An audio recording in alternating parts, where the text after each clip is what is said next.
السلام علیکم جی، میں ہوں ضیاء بلوچ۔ سب سے پہلے میری دعا ہے کہ آپ دنیا بھر میں جہاں کہیں بھی ہوں خیریت کی بہترین حالت میں ہوں۔ سامعین، سابق وزیر اعظم میاں نواز شریف صاحب نے ایک بہت بڑا فیصلہ کیا ہے، شاید ان کی سیاسی جو تاریخ ہے اور کیریئر ہے اس میں یہ سب سے بڑا فیصلہ کہلا سکتا ہے۔ انہوں نے ایک نیا کانٹریکٹ سائن کیا ہے اسٹیبلشمنٹ کے ساتھ۔ اب اس کانٹریکٹ کی تفصیلات کیا ہیں اور وہ ان کی نئی تنخواہ کیا ہوگی، پرانی تنخواہ پر کام کریں گے یا اس میں اضافہ یا کمی ہوگی، یہ کیا تفصیل ہے وہ بات کرتے ہیں۔ لیکن اس سے پہلے جو مسلم لیگ نون کو حامی حلقے ہیں اور جن کو میاں صاحب نے کہا تھی کہ آپ نے بس شروع ہو جانا ہے اور یہ سارا تاثر کیسے کریٹ کرنا ہے، وہ کیا بتا رہے ہیں اس حوالے سے بات کرتے ہیں۔ سب سے پہلے جناب کامران شاہد کی بات کرتے ہیں۔ وہ کہتے ہیں بریکنگ نیوز ہے، انتہائی معتبر ذرائع نے اطلاع دی ہے کہ یہ تاثر کی حکومت جانے والی ہے مکمل طور پر غلط ہے۔ حکومت برقرار رہے گی، ریاستی اداروں کے ساتھ مل کر اس کی اولین ترجیح حکمرانی کو مضبوط بنانا اور عوام کی زندگیوں اور فلاح و بہبود میں عملی بہتری لانا ہے۔ جی کون سے ان کے معتبر ذرائع ہیں؟ جی وہی ذرائع جو منیب فاروق کو خبریں دیتے رہتے ہیں، وہ جناب منصور علی خان کو بلا لیتے ہیں، اور کامران شاہد کے ساتھ تو ان کا پرانا تعلق ہے، ہاں البتہ ان کے ذریعے خبریں کچھ کم، لیکن اب موقع آ گیا ہے کہ ان کو بھی انہوں نے استعمال کیا اور انہوں نے کہا جی معتبر ذرائع نے کہا ہے کہ وہ ساری بات غلط ہے، یا اچھا ذرائع ان کے غلط کہہ رہے ہیں، لیکن دوسری طرف جو معتبر ذرائع کا جناب ماؤتھ پیس ہے، جو ان کے ترجمان ہیں، وہ کہتے ہیں تم مانو یا نہ مانو سسٹم فیل ہو گیا ہے۔ تو لیکن یہ اطلاع دی جا رہی کہ نہیں جی سسٹم برقرار ہے۔ ایاز امیر اس حوالے سے کہتے ہیں نون لیگ نے اسی تنخواہ پر کام کرنا ہے، ان کی طرف سے کوئی پرابلم نہیں ہے، دلوں کا جلنا اور بات ہے لیکن مخاصمت نام کی چیز وہاں سے کوئی نہیں آ سکتی۔ مسئلہ ایوان صدر کا ہے کہ پرویز مشرف کے لیے جناب رفیق تارڑ کی طرح خوش و خرم طریقے سے خالی ہوتا ہے یا نہیں ہوتا۔ باہمی رضامندی ہوئی تو پھر کوئی بات نہیں، اور اس میں بھی وزیر داخلہ کا کلیدی رول ہوگا کیونکہ جناب صدر کے بہت قریب ہیں۔ مطلب یہ ہے کہ اصل اقتدار کی خواہش ہوگی کہ یہ سب کچھ اچھے طریقے سے ہو جائے اور کچھ زیادہ نہ کرنا پڑے۔ مطلب یہاں میں دوسرے لفظوں میں بتا دوں کہ جناب فوری طور پر جناب شہباز شریف صاحب کو خلاف نہیں کیا جا رہا، بلکہ ان کو یہیں اسی منصب پر رہنے دیتے ہیں۔ ہاں البتہ ایوان صدر خالی کرا لیا جاتا ہے، کیوں عالمی سطح پر جب بات کرتے ہیں نا ہمارے جناب طاقتور شخصیت، ان کے لیے بڑی مشکل ہوتی ہے۔ میں پہلے بھی کئی مرتبہ کہہ چکا کہ دیکھیں فیلڈ مارشل صاحب نے صدر تو بننا ہی بننا ہے، وہ آج بنے یا کل بنے۔ تو ایاز امیر کہہ رہے ہیں کہ اصل مسئلہ ایوان وزیر اعظم خالی کرانا نہیں ہے، بلکہ اصل مسئلہ ایوان صدر خالی کروانا ہے، اور اس کے لیے وزیر داخلہ صاحب کام کر رہے ہیں۔ سہیل بڑائچ کہتے ہیں، وہ کہتے ہیں حکومتیں بوجھ بن جائیں تو بوجھ زیادہ دیر برداشت نہیں ہوتا، بیٹے باپ کا زیادہ دیر بوجھ برداشت نہیں کرتے، یہ تو سیاسی رشتہ ہی بڑا نازک ہوتا ہے۔ شہباز شریف عقد ثانی سے گھبرا رہے ہیں، عقد ثانی ہو بھی گیا تو وہ حرم میں ہی رہیں گے۔ نون لیگ اور پیپلز پارٹی اسٹیبلشمنٹ کے ساتھ پوزیشن بلیک میلنگ والی نہیں ہے، یہ دونوں اسٹیبلشمنٹ کے ساتھ ہی جڑے رہیں گے، بغاوت کی جرت نہیں کریں گے۔ سہیل بڑائچ نے اس حوالے سے گزشتہ روز ایک کالم بھی لکھا ہے جس میں انہوں نے جناب ایک تمثیلی سی کہانی بتائی ہے کہ ایک بادشاہ سلامت تھا، اس کی ایک بیگم تھی، بہت 12 گھنٹے کام کرتی تھی، اس کی ایک سابقہ محبوبہ تھی، وہ جیل میں چلی گئی، وہ جیل میں تھی۔ اب جناب یہ جو موجودہ بیگم صاحبہ ملکہ تھی یہ بانجھ تھی، آگے جناب اولاد ڈلیور نہیں کر سکتی تھی، تو اس پر جناب انہوں نے کیا کہا، انہوں نے کہا جی عقد ثانی کر لیں اور جو پرانی آپ کی محبوبہ ہے ان کو بھی رہائی دلا دیں، اور وہ جناب اس سے کیا ہوگا، ستے خیرہ ہو جائیں گے، اللہ اللہ اور خیر صلہ ہو جائے گا۔ لیکن وہ کہتے ہیں اس وقت تو یہ سارا کچھ ہو گیا، مطلب قومی حکومت بن گئی، عمران خان کو بھی نکال لیا اور نیا وزیر اعظم بھی آ گیا، اس ملکہ سے کہا گیا کہ آپ کا پروٹوکول بالکل بھرپور اور یہی رہے گا۔ ہاں البتہ انہوں نے کچھ اختیارات خود سنبھال لیے، مطلب صدارت ایوان صدارت میں انٹری ہو گئی، لیکن آگے کیا ہوا وہ کہتے ہیں اس کے جو صفحے ہیں وہ پھٹے ہوئے ہیں۔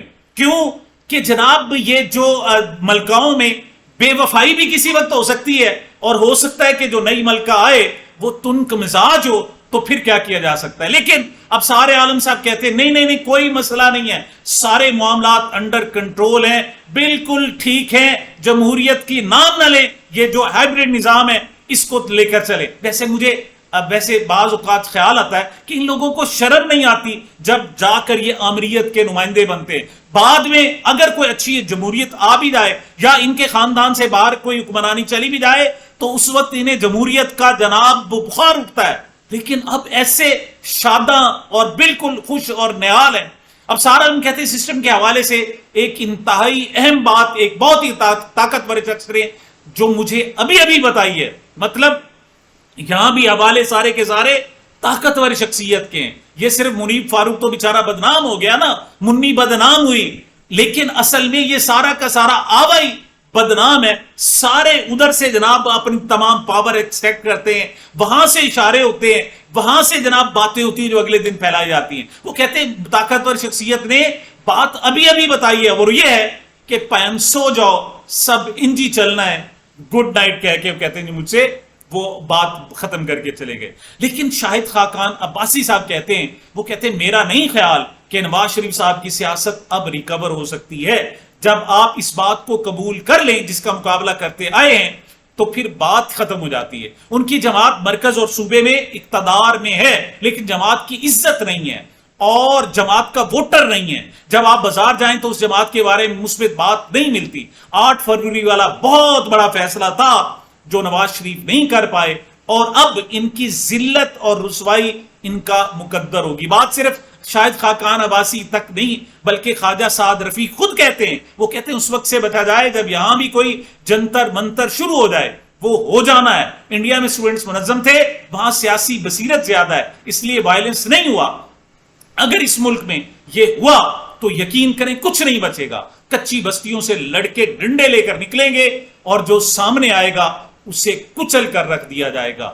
اور نواز شریف صاحب کا اپنا بھی بیان آ گیا ہے جناب, جو انصار عباسی کے ذریعے آج روزنامہ جنگ کی لیڈ سٹوری کے طور پر شائع ہوا ہے. وہ کہتے ہیں حکومت اور اداروں میں اتحاد ترجیح ہے. لیگی رہنما محسن نقوی کا بیان نظر انداز کر دیں. مطلب وہ جیسے آپ کو نچائیں ناچتے رہیں, جیسے وہ آپ کو گھنگرو ڈالیں آپ ڈالتے رہیں, جس طرح آپ کو لٹائیں آپ لیٹتے رہیں, جس پوزیشن میں آپ کو جناب وہ کہیں آپ ان کی حکم مانتے رہیں, کیونکہ پیمنٹ پکڑی ہوئی ہے ہم نے اور ہم افورڈ نہیں کر سکتے کہ ان کی کسی بات کو بھی ہم نہ کہیں. ابھی نہ کہہ نہیں سکتے, لہٰذا محسن نقوی صاحب کہہ رہے ہیں تو ٹھیک ہی کہہ رہے ہوں گے, اسی پرانی تنخواہ پر بالکل اسی انداز میں, بلکہ اس سے ذرا زیادہ مؤدب, زیادہ احترام کے ساتھ, زیادہ اچھی غلامی کے ساتھ آپ نے کام کرنا ہے جس سے آپ کر رہے ہیں. کیوں کہ ہمارا گزارا ابھی تک نہیں ہوتا. محمد عمیر کہتے ہیں نون لیگ کو بہرحال ایک داد دینا تو بنتی ہے کہ فارم 47 کے تانوں پر انہوں نے کبھی کسی بھی لمحے یہ دعویٰ نہیں کیا کہ وہ فارم 45 والے ہیں. ہاں وہ کہتے ہیں ہاں ہمیں فارم 47 والے, پیپلز پارٹی کو کہتے ہیں پھر تم بھی تو فارم 47 والے ہو نا, تم کہاں سے آگے ہو. لیکن اس کا ریزلٹ کیا ہے؟ ریزلٹ بہت گندا نکل رہا ہے. عبد الباسط سابق صدر ہیں آزاد جموں کشمیر کے, سابق ترجمان دفتر خارجہ ہیں, سابق سفیر ہیں, امریکہ میں رہ چکے ہیں. مطلب ان کا پورٹ فولیو دیکھیں, بہت ہی اہم شخصیت ہیں اور کسی حد تک وہ جناب جسے کہنے معتبر ہیں اور شرم والے, حیا والے بھی ہیں. وہ کہتے ہیں ہم اپنی سیاسی بساط پر پچھلی کئی دہائیوں سے انہی لوگوں کو دیکھ رہے ہیں جن کی باریاں لگی ہوئی ہیں. ہماری قومی سیاست کو 2 خاندانوں نے قابو کر لیا ہے. کبھی میں سوچتا ہوں کہ جب تک ان 2 خاندانوں سے آپ چھٹکارا حاصل نہیں کریں گے تو شاید پاکستان کی تقدیر بدل ہی نہیں سکتی, آپ اسی صورتحال میں رہیں گے. مفتاح اسماعیل جو سابق جناب مسلم لیگ نون کے رہنما ہے, وہ کہتے ہیں پاکستان کی 29% آبادی غربت کا شکار ہے, جن کے ماہانہ وسائل 8,485 روپے سے بھی کم ہیں. ہم آٹا اور چاول سمیت تقریباً تمام بنیادی اشیاء خوردونوش پہلے کے مقابلے میں کم کھا رہے ہیں, جس کا مطلب یہ ہے کہ پاکستانی بھوک کا سامنا کر رہے ہیں. اس کے باوجود وزیر اعظم ہاؤس اور ایوان صدر کے اخراجات چلانے پر 400 کروڑ روپے سے زائد خرچہ کیا جا رہا ہے. 400 کروڑ, 4 ارب روپے, اس سے بھی زیادہ خرچہ بڑھ گیا ہے ہمارے ایوان صدر کا. سیرل المیڈا وہ بڑی تلخ بات کہتے ہیں, وہ ہے نا کہ وہ ایک بات بہت تلخ کہی تھی اس نے, بات تو یاد نہیں, یاد ہے لہجہ اس کا. سیرل المیڈا ڈان نیوز کے جناب یہ رپورٹر ہیں, پاکستانی ہیں. نام سے آپ کو اندازہ ایسے ہوتا ہے کہ یہ شاید کوئی باہر سے آئے ہوئے, نہیں, یہ پاکستانی ہیں. وہ کہتے ہیں وہ پاکستان کو ٹکڑوں میں بانٹتے جائیں گے یہاں تک کہ کچھ بھی باقی نہیں رہے گا. یہ ان کا پہلے بھی ٹکڑوں میں بانٹ چکے، اب مزید ٹکڑوں میں بانٹنا چاہتے ہیں۔ تھوڑا سا کشمیر کی بات کر لیں، اور چونکہ ہمارے تاحیات قائد محترم کی بات ہو رہی ہے، صدیق جان بڑی نفیس سی بات کرتے ہیں۔ وہ کہتے ہیں ایک کشمیری دوست نے میسج کیا ہے کہ نون لیگ ہر حلقے میں ٹھپا بازی سے کامیاب ہوئی، لیکن باوجود نے جن 2 حلقوں میں جلسہ کیا دونوں میں ناکامی ہو گئی۔ مطلب اب صورتحال یہ ہے کہ وہ کہتے ہیں ہم 23 سیٹیں جیت چکے ہیں، 45 حلقوں میں اب تک الیکشن ہو چکا، اور 45 میں سے جناب ہم 23 یعنی سادہ اکثریت کو کہتے ہیں ہم حاصل کر چکے ٹوٹل ووٹوں میں سے 52 میں سے۔ اچھا، تو ساتھ وہ یہ بھی کہتے ہیں کہ ابھی ایک تیسرے مرحلے کا الیکشن باقی ہے، اور 4 اگست کو اس حوالے سے 2 ضمنی الیکشن بھی وہ کہتے ہیں ساتھ ساتھ ہی ہیں۔ لیکن میاں نواز شریف صاحب کی شومئی قسمت دیکھیں کہ آپ کو ٹھپے لگا کے آپ کو سیٹیں تو دی جا رہی ہیں، لیکن جن 2 حلقوں میں آپ نے جا کر جلسہ کیا وہاں ہار آپ کا مقدر بنی۔ LA-29 مظفر آباد شہر میں نون لیگ کے افتخار گیلانی کو پیپلز پارٹی کے مختار عباسی سے شکست ہوئی۔ اسی طریقے سے میرپور LA-3 میں بھی باؤ جی کے جلسے والی جگہ نون لیگ ہار گئی۔ باؤ جی کو ذلیل کیوں کیا جا رہا ہے، یہ ہے اصل میں سوال۔ تو وہ کشمیری دوست کہتے ہیں کہ میں بطور کشمیری احتجاج کرتا ہوں کہ کسی شخص کو اتنا بھی ذلیل نہ کیا جائے۔ جب آپ باقی ٹھپے لگا رہے ہیں تو یہ 2 سیٹیں بھی ان کے حوالے کر دیتے، کوئی اور سیٹیں پیپلز پارٹی کو دی جا سکتی تھی۔ کیوں کہ جناب پولنگ سٹیشن تو سارے کے سارے خالی پڑے، آپ نے صرف ٹھپے لگا کے بعض اوقات تو انہوں نے کہا جی سارا دن سوتے رہے، کوئی ووٹر نہیں آیا، لیکن انہوں نے کہا یہ ٹرن آؤٹ ہے اور اس پر سائن کرو، اور جناب نون لیگ جیت گئی۔ تو جب آپ نے اس قسم کی جناب صورتحال ہے تو آپ ان کا تھوڑا سا خیال کر لیتے، باؤ جی کی عزت و احترام کا ہی تھوڑا، لیکن لگتا ہے ایسے کہ ادھر سے جناب ان کی ساری عزت و احترام اس وقت ڈاما ڈول ہے اور وہ اسے کنویں میں ڈالنے پر تلے ہوئے ہیں۔ سردار امان کشمیری، یہ جوائنٹ کشمیری امن کمیٹی جو ہے عوامی ایکشن کمیٹی، اس کے جناب یہ کور ممبر ہیں، وہ کہتے ہیں نون لیگ کہتی ہے میرے میرپور ڈویژن سے 9 سیٹیں ملی ہیں، میں کہتا ہوں دوبارہ الیکشن کرائیں، عوام کو موقع دیں، تمہیں اگر کچھ بھی مل جائے تو پھر کہنا۔ نون لیگ کو کاپ تو پتا چلے 2 4 8 10 ووٹیں لے کے ایسے نہیں حالات چلیں گے۔ آپ جناب یہ جو کچھ کر رہے ہو یہ آپ کے لیے باعث شرمندگی ہوگا۔ رانا ثناء اللہ نے جناب بات کی، وہ کہتے ہیں کل انہوں نے پیپلز پارٹی نے یہ ڈرامہ کیا کہ چودھری لطیف اکبر پر جو صدر آزاد کشمیر ہے ان پر قاتلانہ حملہ ہوا ہے۔ تو وہ کہتے ہیں کیا کبھی مکوں اور گالیوں سے بھی قاتلانہ حملہ ہوتا ہے؟ سوال کرتے ہیں، مکوں اور گالیوں سے تو نہیں ہوتا۔ وہ کہتے ہیں پہلے کہتے رہے کہ مکے مارے گئے، لیکن جب میڈیکل ثبوت مانگا گیا تو کہنے لگے کہ مکہ لگا نہیں، صرف قریب سے گزرا تھا، صرف گالیاں پڑی تھی۔ میں رانا ثناء اللہ صاحب آپ پر تو ثانیہ ماڈل ٹاؤن بھی ہے، آپ جناب گزشتہ دور میں وزیر داخلہ تھے جب ظلم کیا گیا، جب ستم کیا گیا، جب لوگوں کو ڈائریکٹ گولیاں ماری گئی، اور سب سے بڑی بات کہ آپ نے پولیٹیکل کارکنوں کو آپ نے دہشت گرد قرار دیا۔ بتاؤ کہ جھنڈا اٹھانے سے کوئی دہشت گرد بن جاتا ہے؟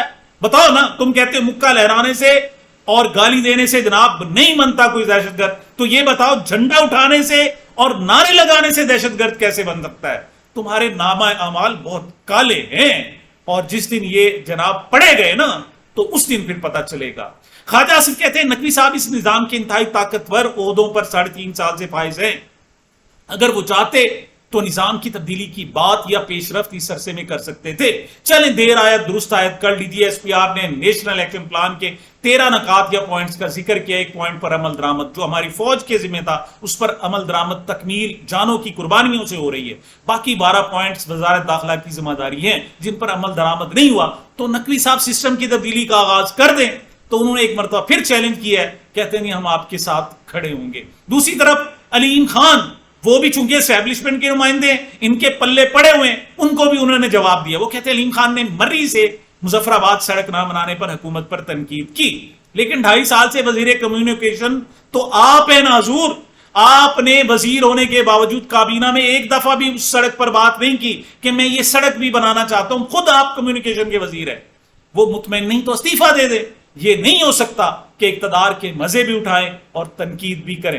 تو جناب خواجہ صاحب آپ کے متعلق بھی یہی ہے کہ اب تک جناب آپ جو حاضری میں کمی رہی ہے نا آپ کے، اور جو آپ باتیں کرتے رہے، آپ شہباز شریف صاحب کی گڈ بک پہ بھی نہیں ہیں اور ادھر بھی گڈ بک پہ آپ نہیں رہے، تو اب جناب جو اس وقت تجزیہ کار کہہ رہے ہیں کہ آپ کی خود جناب آپ گھر جانے والے آپ دوسروں کے متعلق کیا کہیں گے. جی گڈس ٹرانسپورٹرز کا 8 اگست سے غیر معینہ مدت تک ہڑتال کا اعلان. وزیر پیٹرولیم پرویز علی ملک سے استعفے کا مطالبہ کرتے ہوئے ٹرانسپورٹ برادری کو اللہ کے بعد صرف فیلڈ مارشل سید عاصم منیر سے امید ہے. وہ تو بھائی اس وقت آپ کو فیلڈ مارشل ہے نا, ہمارے آرمی چیف ہیں اور فیلڈ مارشل ہیں. یہ بتائیں کہ یہ گڈس ٹرانسپورٹ کا ان سے کیا تعلق ہے, پیٹرولیم قیمتوں کا ان کا کیا تعلق ہے؟ مطلب آپ کیا کہہ رہے ہو؟ آپ انہیں جناب یہ سمجھتے ہو کہ سارے اختیارات ان کے پاس ہیں؟ یہ گڈس ٹرانسپورٹ والے کر کیا رہے ہیں؟ وہ کہتے ہیں کہ ٹرانسپورٹرز کے اہم مطالبات میں پیٹرولیم مصنوعات کی قیمتوں کا روزانہ کی بنیاد پر تعین ختم کر کے ماہانہ بنیاد پر مقرر کرنا اور حالیہ اضافے واپس لینا شامل ہے. اس کے علاوہ ٹول ٹیکس میں اضافہ فوری واپس لے کر 30 جون 2024 کی سطح پر لانے کا بھی مطالبہ کیا گیا. تو کیا ٹیکسیشن جو ہے وہ ہماری فوج اس کو ڈیل کرتی ہے؟ کیا کرتی ہے؟ آپ کیوں جناب ہمارے ایف ایم صاحب کو, فیلڈ مارشل صاحب کو بدنام کرنے پر تلے ہوئے؟ جی بات ہو رہی تھی جبر کی. ایک سابق جج جسٹس جناب ابراہیم خان سابق چیف جسٹس ہیں پشاور ہائی کورٹ, انہوں نے ایک بات کی.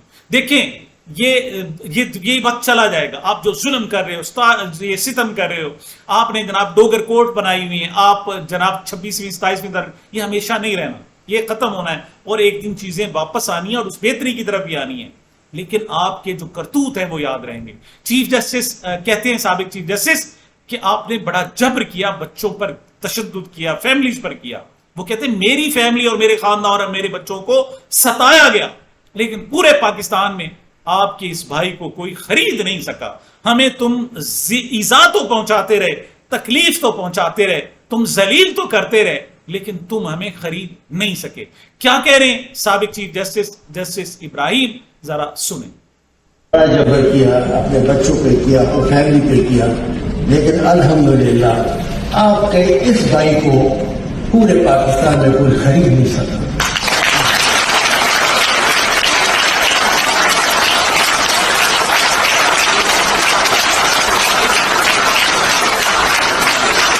جی وفاقی وزیر احسن اقبال صاحب نے مراد سعید پر 25 لاکھ روپے جرمانہ کروا دیا. واہ جی, حق کی فتح ہو گئی, میری عزت بحال ہو گئی. کیا کہ احسن اقبال کا حد تک عزت کا دعویٰ منظور, عدالت کا مراد سعید کو 25 لاکھ روپے ہرجانہ ادا کرنے کا حکم. متنازع بیان سے احسن اقبال کی ساکھ, عزت اور وقار متاثر ہوا. مراد سعید عدالت پیش ہوئے, نہ کوئی ثبوت دیا, یہ فیصلہ ہے. مراد سعید نے 2019 میں احسن اقبال پر ملتان سکر موٹر وے پروجیکٹ میں 70 ارب روپے کمیشن کا الزام لگایا تھا, جس پر احسن اقبال نے کہا جی 10 ارب روپے مجھے ہرجانہ اور جناب نقصان منتانہ ادا کریں. اس پر انہوں نے کہا جی آپ کی عزت 10 ارب روپے کی نہیں ہے, آپ 25 لاکھ روپے, اور وہ بھی سکہ رائج الوقت جو اس وقت 25 لاکھ روپے وہ آپ کی بنتی ہے. لیکن ایک بات میں کہنا چاہوں گا, احسن اقبال صاحب اس وقت مراد سعید نہیں ہے. کیا آپ انتظار کر لیتے؟ آپ کہتے ہیں نا انتظار کر لیتے جب مراد سعید سامنے آتا, پھر آپ یہ کیا کہ آپ نے اسے باندھ کر پھینکا ہوا ہے اور خود اکیلے میدان میں جناب اس پر جرمانے کرتے ہیں. یہ مردانگی نہیں ہے, یہ کچھ اور ہے. قمر دلشاد کہتے ہیں بلاول کو ہائی پروفائل میں کوئی سنجیدگی سے نہیں لیتا, کبھی مرتضی بھٹو بن جاتا ہے, کبھی شاہ نواز بھٹو بن جاتا ہے. بننے دیں, اصل بات آصف زرداری کی ہے اور انہیں محسن نقوی قائل کر لے گا. اور جو ایاز امیر کہتے ہیں کہ ایوان صدر ان سے خالی کرا کر وہاں ایک نیا مکین آئے گا, معاملات سارے بہتر ہو جائیں گے. بیرسٹر شہزاد اکبر اس ساری صورتحال کا نچوڑ نکالتے ہیں. وہ کہتے ہیں ایک طرف کہہ رہے ہیں کہ جناب کچھ بھی نہیں اور حکومت برقرار ہے, میاں نواز شریف صاحب پرانی تنخواہ پر کام کریں گے, بلکہ زیادہ محنت کریں گے, آپ کی زیادہ چاکری, زیادہ جوتے بہتر انداز میں کریں گے. آپ گالیاں دیتے رہو, کچھ کہتے رہو, وہ آپ کے خلاف بولیں گے نہیں, کچھ نہیں بولیں گے. لیکن حالات ایسے نہیں ہیں. بیرسٹر شہزاد اکبر کہتے ہیں کچھ دن پہلے خبر دی تھی کہ 40 کے قریب بریگیڈیئرز کو برطانیہ سے سیول ایڈمنسٹریشن کے کورسز کروائے گئے تھے. اس وقت یہ خبر کسی کو سمجھ نہیں آئی, لیکن اب چیزیں سمجھ آ رہی ہیں کہ پنڈے کے اندر ایک طویل فہرست ہے. بریگیڈیئرز افسران کو موک ایکسرسائز کروائی جا رہی ہیں, نئے صوبے بنانے کی تیاری ہو چکی ہے. کہاں پر کمشنری صوبائی نظام ہوگا, کہاں کون سے افسران بیٹھیں گے, اس کے بھی باقاعدہ فیصلے کیے جا رہے ہیں. فائلیں بڑی جلدی سے موٹی موٹی ہوتی جا رہی ہیں. وہ کہتے ہیں یہاں تک کہ زمین اور جگہ تک طے کی جا رہی ہے. اس لیے دونوں پارٹیوں کو محسن نقوی کے ذریعے پیغام پہنچایا گیا کہ ہم نے کرنا ہی کرنا ہے, آئینی طریقے سے باہر. اب مالیاتی نظام فیڈریشن سے چلے گا, وہیں سے اس کی بندر بانٹ ہوگی. آئینی مانتے ہو تو ٹھیک, ورنہ آئینی طریقہ بھی موجود ہے. تو یہی بات ہے جناب کہ میاں نواز شریف صاحب نے کہا ہے ہم تو آپ کے پرانے خادم حضور, ہم تو آپ کے پرانے نوکر سرکار, ہم تو آغاز بھی ہمارا آپ سے, انجام بھی آپ سے, اول آپ سے, آخر آپ سے. آپ ہمیں جو حکم کریں گے, درمیان میں ہلکی پھلکی جناب لغزشیں ہو جاتی ہیں. ہم تو جنرل جیلانی سے شروع ہوئے اور فیلڈ مارشل تک آئے, ہم نے کون سی تابعداری میں کمی ہوئی؟ ہاں درمیان میں کچھ تھوڑا بہت غصہ پرویز مشرف کے خلاف آ بھی گیا تو اس کو نظر انداز کریں, باقی تو ہم پرانے آپ کے تابعدار ہیں. آفتاب اقبال صاحب بڑی عجیب بات کرتے ہیں, میں اس پر آج ڈیٹیل میں تو نہیں, لیکن ان کے کم از کم 2 جناب گفتگو اور 2 ٹویٹس ہیں وہ میں آپ کو بتانا چاہتا ہوں. وہ کہتے ہیں نئے نظام کو اللہ کا بھیجا ہوا ایک شخص لیڈ کرے گا اور اللہ کے حکم سے طویل عرصے تک حکمرانی کرے گا. چونکہ وہ اللہ کی طرف سے بھیجا ہوا ہوگا اس لیے اسے ووٹ کی ضرورت نہیں پڑے گی, اس کا تعلق بنو ہاشم سے ہوگا.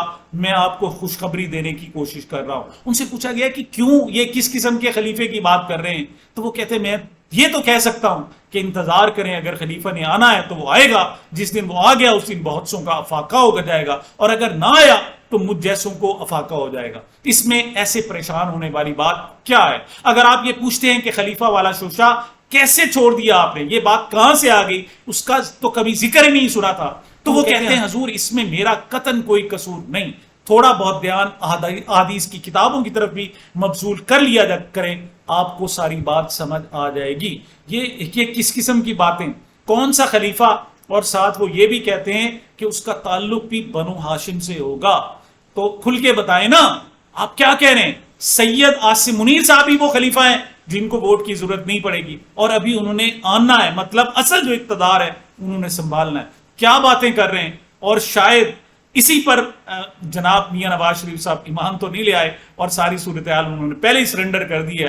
اس نے کہا جی ہمیں جو کچھ مرضی کو, جو باتیں کرتے رہو, آپ کیا آپ کے نوکر بھی تیرے درد کتے نال ادب, مطلب آپ کے در کے کتے بھی ہمیں کچھ کہیں بھونکتے رہیں تو ہم اس کا بھی جواب نہیں دیں گے. سامعین یہ میری اب تک کی گزارشات تھی. مجھے اپنے اس چینل کو اپنی محبتوں اور دعاؤں میں یاد رکھیے گا. ملتے ہیں چھوٹے سے وقفے کے بعد.